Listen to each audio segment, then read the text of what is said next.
Good morning mga ka-ADAS, mga ka-bookkeeper. Ako nga pala si Charlie Espino, Senior District Bookkeeper ng Mabini District, Division of Bohol, Department of Education. Ngayong linggo, ang pag-aaralan natin ngayon ay ang bank recon. Meron akong kaibigan na bookkeeper na nagpatulong sa akin na gumawa ng bank recon.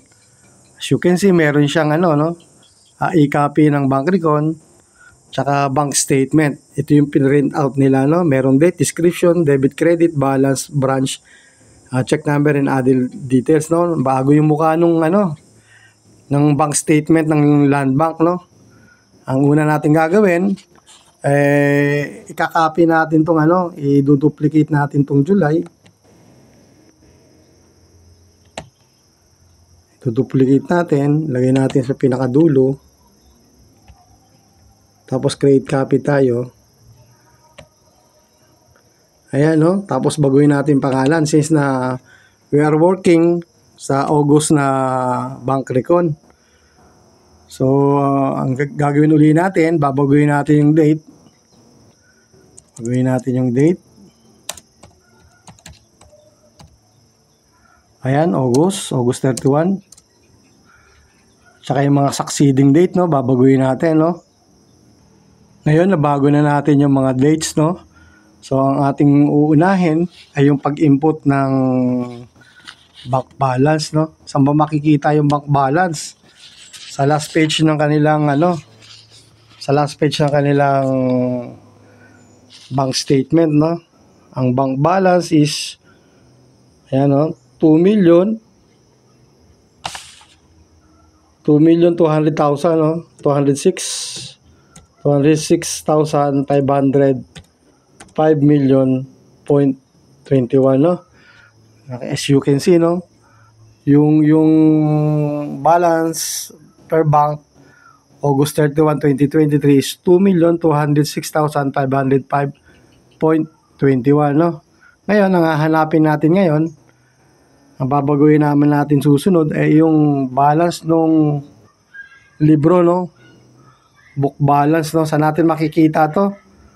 Doon sa libro mismo ng cash book ng kanilang kumpanya, no? Ito, no, binigay niya ako ng e-copy, a picture ng kanilang cash book, no? Magtitingnan natin kung magkano talaga yung balance, no? Importante to, ang mga balances makita natin.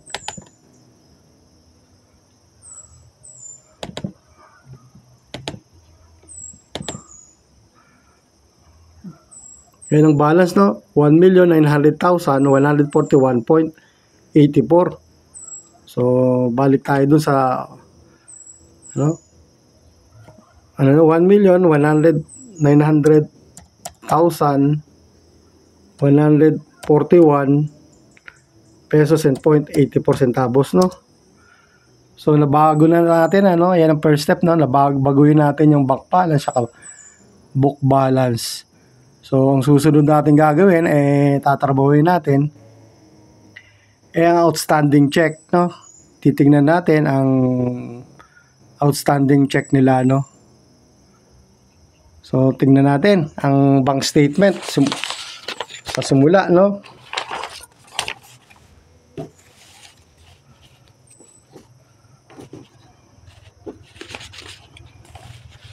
Ayan, no? As of August 1, may mga pumasok na cheque, no? 184, no? 184 ang no? Makikita natin dati siyang outstanding check ng July, no? So, ang rules kasi ng bank recon,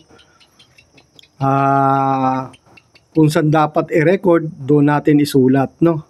Meaning, itong outstanding check, lumabas na nung July sa libro, tapos pumasok na siya ng August. Ang trabaho natin ngayon is bank record na August. So ito, hindi na siya outstanding kasi pumasok na siya ng August, no? So buburay natin siya, no? Tatanggalin na natin sa outstanding check. Titingnan natin ngayon kung ano yung unang in-issue na cheque ng cash book, no? Makikita natin doon. Ayan ang cash book. Ang unang check na issue is nagtatapos sa 186, no? So 186. So kung titignan natin ang mga libro, itong 184 pumasok na doon, ano, sa August. Tinanggal na natin doon sa outstanding check para hindi tayo malito. Check natin para malaman natin na tapos na tayo dyan. So 186, pumasok ang 186, doon nagsimula. 187, 188, 189, 90, 91, 92. So 93, hanapin natin yung 93, no? Meron ba? Ito to. Sa pinakadulo 93. No? Pagkatapos ng 93, 94, 95, meron bang 95? Ito 95, no? 95. Saan pa? 96. Meron bang 97? Wala, no? Tingnan natin yung last page kung merong 97. Wala, no? So dapat natin i-input ang 97 doon sa bank record natin, no? Kasi outstanding check siya, lumabas na. Kaya sabi ko kanina, lumabas na siya sa libro, dapat ang kung saan i-record doon natin isulat, no? So lumabas na sa libro, dapat pumasok din sana sa bank statement, pero nakita natin sa bank statement as of August, since hindi naka-record sa libro, dapat sa bangko, tingnan natin sa libro kung ano yung ano yan, no? Kanina tinignan ko na ang payee si Storpe, ang check number is yun nga, nawawala. 197, September 15 na issue, na halagang 7,200. So pagkatapos ng 197, susunod natin hanapin yung 198 kung nandito nga.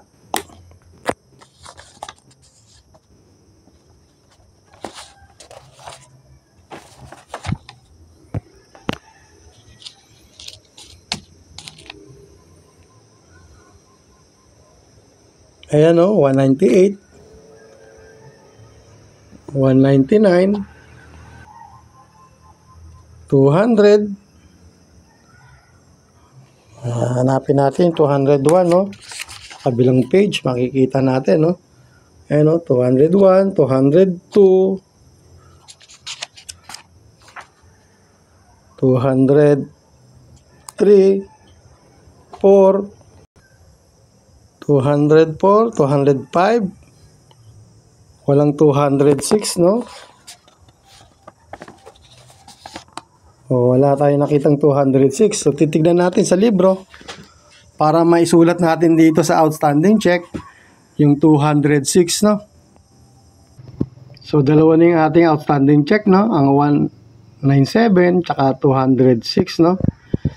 Tingnan ulit natin, tuloy natin ang counting, no? 207, wala yung 208.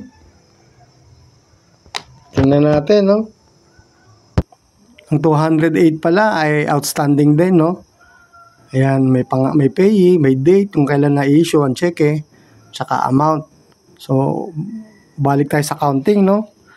Meron 209, 810, 11. Kanina nakita ko na ang cash book nag-issue ng cheque hanggang 214, no? So titignan natin sa binigay na e-copy.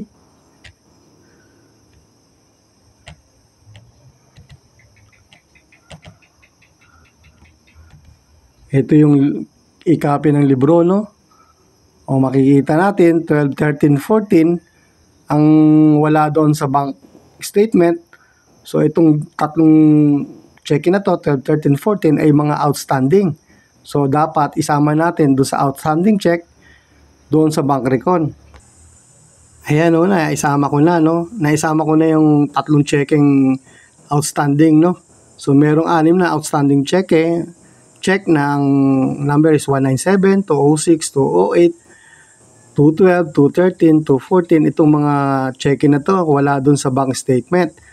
Kaya nga ang rules ng ang rule of thumb sa bank recon, kung saan ini-record dapat doon dapat isulat, no? Kung na-record na siya sa libro, dapat ma-record din sana sa bangko. So dapat ma-record din sa bangko, no? Kung itong mga outstanding check na to, na issuance ng cheque ay dinidak o binawas sa balance ng libro, dapat ito ay i-deduct din o ibawas sa balance din ng bangko, no? Makikita nyo kanina, ang balance niya as of August 31 and balance niya is 2,206,505 pesos and 21 centavos. Tapos merong outstanding na 207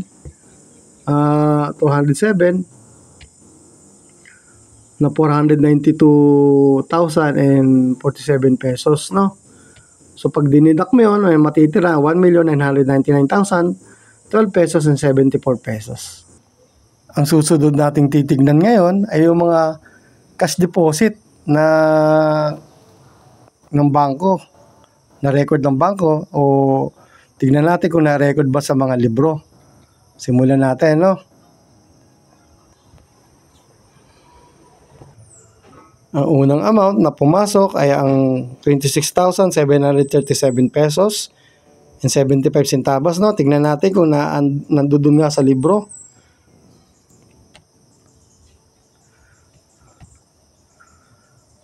Ayan, no, na-deposit nga, no, na-record ng libro. 26,737 pesos and 75 centavos. Ang susunod is yung 9,500, no? Checkan natin para hindi tayo malito. 9,500. Check natin sa libro ngayon kung nandito nga.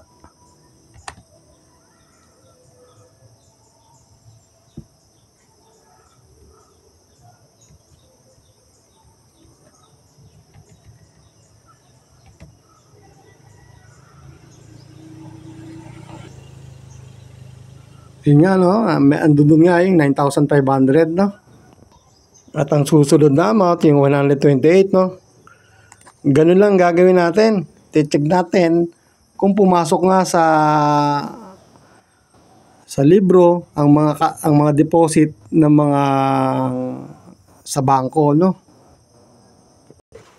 Sa pag-check ko, merong dalawa na hindi na i-record sa libro pero naka-record na sa bangko, no? Yung worth 1,141.45 at ang amount ng yung 40,000, no? Chinekan ko na lahat ng pumasok sa libro na galing sa bangko.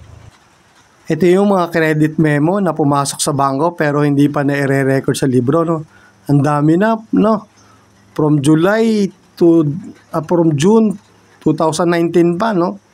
Hindi na lang nire-record. Siguro mayroong problema o naghahanap siguro sila ng tawag dito ng proof na na-deposit na talaga sa bangko kung sino nag-deposit para mawala na dito sa mga credit memo. As of July, meron din ako nakita na nare-record na sa bangko yung 161,000 tsaka yung 9,000, no? So since na-record na to sa libro, dapat nating kunin, no? Dapat nating i-delete kasi tapos na siya, na-record na siya sa libro.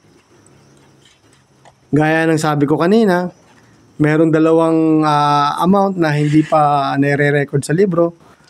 Ang credit memo na 1,141.45 centavos tsaka ang 40,000, no?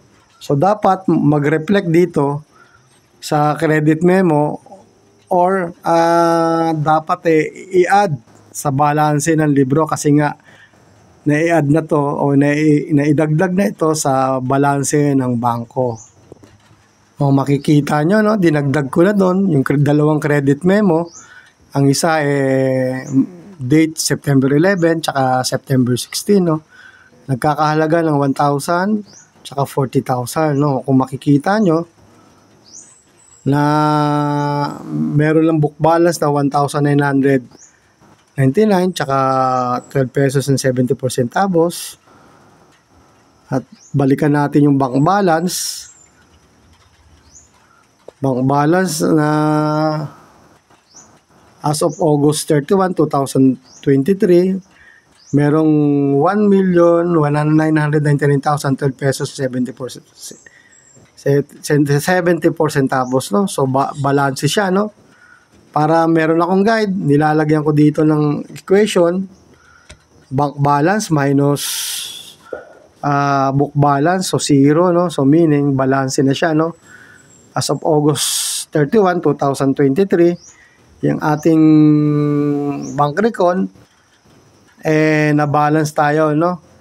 So merong outstanding na 6 na cheque. At marami siyang credit memo na dapat i-record din sa libro, no? Kaya nga sabi ng rule of thumb, kung saan na-record, dapat doon isulat, no? Kung na-record na sa libro, dapat ma-record din natin sa bangko. Kung na-record na sa bangko, dapat i-record din natin sa libro. Kung binawasan sa libro, dapat bawasan din sa bangko. Kung dinagdagan sa bangko, dapat dagdagan din natin sa libro, no? Parehas nung mga bank charges, binawas na sa bangko, dapat maibawas din sa libro, no? Yung bank interest na dinagdag na sa bangko, dapat din idagdag din sa libro. Yun ang mga reconciling item na dapat nating tignan, dapat natin manmanan para makita natin ang kaibahan ng dalawa. Kung ano yung mga hindi pa naisulat sa bangko, dapat maisulat sa libro para sila mag-balance. So hanggang dito na lang mga ka-bookkeeper.